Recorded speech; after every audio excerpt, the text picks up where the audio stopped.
Studio दं आं जेंग्रें नार्जारी। दिनै धेमाजि जिल्लानि सिङाव थानाय धेमाजि जिल्ला दुलाराय बर' फरायसा आफादनि गाहाय मावखुलियाव आसामनि दानाय लुनाय आरो हा संरैखाथि बिफाननि मन्थ्रि मुस्रि उरखावगोरा ब्रह्मआ दावबायफैयो। बे दावबायनायाव धेमाजि जिल्लानि बेन्दोङाव थानाय बर'नि माहारियारि आफादनि दैदेनगिरिफोरजों बर' कछारी अनसाय गाव हायुंआरि खुंथायखौ थाबैनो आबुङै दाफुंनांगौनि लोगोसे थाबैनो बिसायख'थिखौ दाफुंनांगौनि सायाव सावरायलायनाय जायो होननानै खौरांगिरिनि सिगाङाव बुंथियो। दानिया फै मन्थ्रि उरखावगोरा ब्रह्मआ मा फोरमायदों आबुङै मिथिना लानि।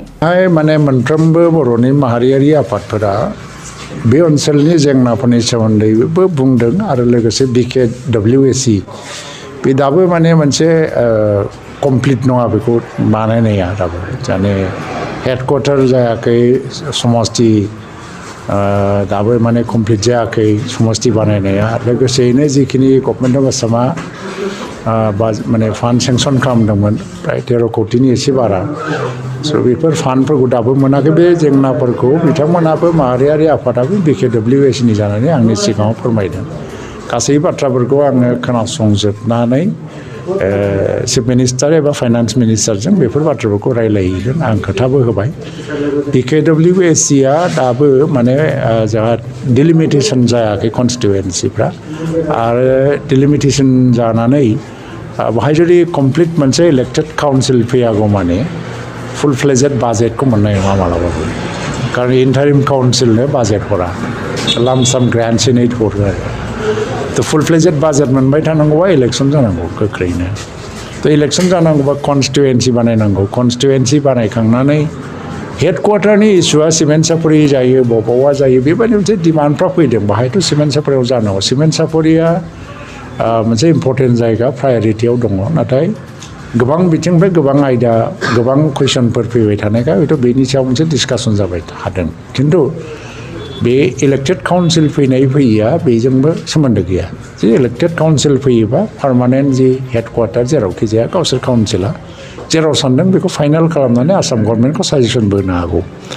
खिन्थु हेडक्वार्टार जानायनि आगोलबो इलेक्सनखौ खुंनो हायो। तो बेफोरनि थाखाय कनस्टिटुवेन्सि डिलिमिटेसन माबा माबिनि प्रसेसफ्रा बाखि दङ आरो बिनि थाखायनो डेभेलपमेन्ट एक्टिभिटिसफ्रा बाहाय बारा जानो हायाखै। तो बेफोर गासै जेंनाफोरखौ आंजों रायलायदों। आंबो आसाम गभर्नमेन्टनि जानानै दिनैहाय मोनसे एसुरेन्स होलांदों जे बेखौ आङो माने एप्रप्रियेट फरामाव रायलायहैगोन।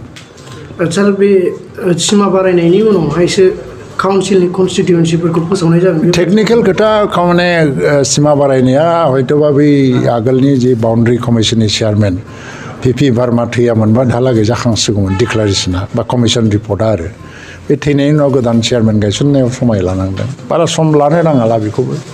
तो हायोबाथ' बिदिनो साइमल्टेनियासलि जायोबा मोजांमोन, खारन मानो होनना होनबा सनितपुर बिश्वनाथ डिस्ट्रिक्टआव माखासे गामिफोरा मोनसे माबा जानानै थालांगोन आरो जे बेसेबां गामिया BTRआव हाबगोन बेसेबां हाबनाय नङा।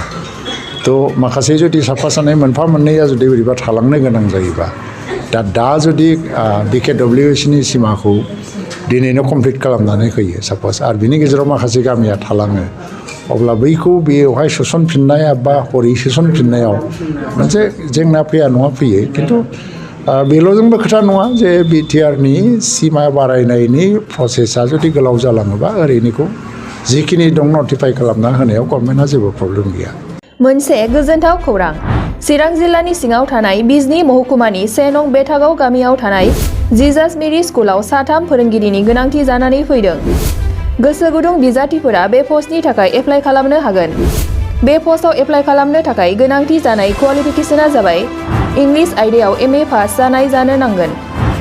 मेथ्स आरो फिजिक्स आयदायाव MSc पास जानाय जानो नांगोन।